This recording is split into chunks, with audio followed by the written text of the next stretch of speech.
Hi, I'm going to show you how to use the values-based tracker. Some people may call it a credit tracker. Some people may call it a brag sheet. Maybe you call it your accomplishment tracker.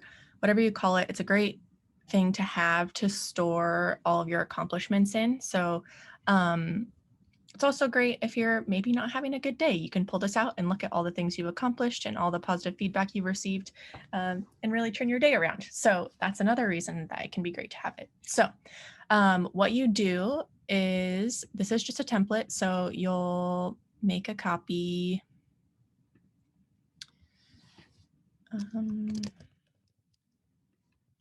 You can name it whatever you want. You can put it in your whatever folder you want. And then you'll update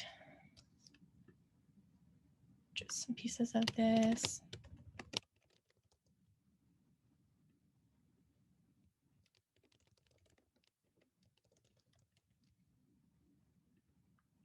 I'll put my actual name so that's not confusing.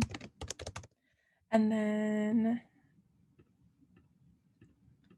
so this is really just a place to store all of your accomplishments. Maybe there's a project you're working on right now. You aren't sure where it falls in the values the most, or where it most aligns. So you could add it there and then move it down into your list here later. Or maybe it's a project you're working on that just isn't done yet and you don't want to add it to your list until you've completed it. You can add a list of accomplishments here, or in progress accomplishments. And then down here, you'll have your values and you can add in different things you've accomplished. So maybe you, with the DIB team, to on,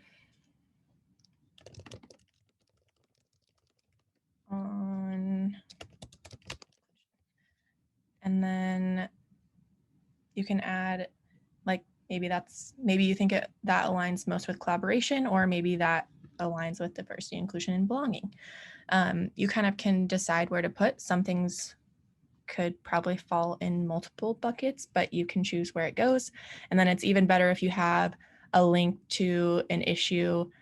We typically have issues for live learning sessions, so I would probably just like link this and add the link to the issue so that it would be easy reference on what actually was done for that project. And then this other section that I think is really fun is this positive feedback section.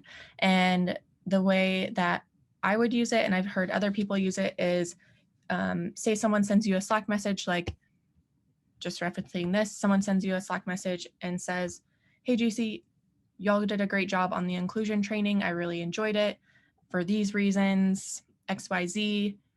And you can screenshot that and then just add a screenshot into this positive feedback section, just to keep track of what positive feedback people are giving you. It's really nice to look back on what people really enjoyed that you did.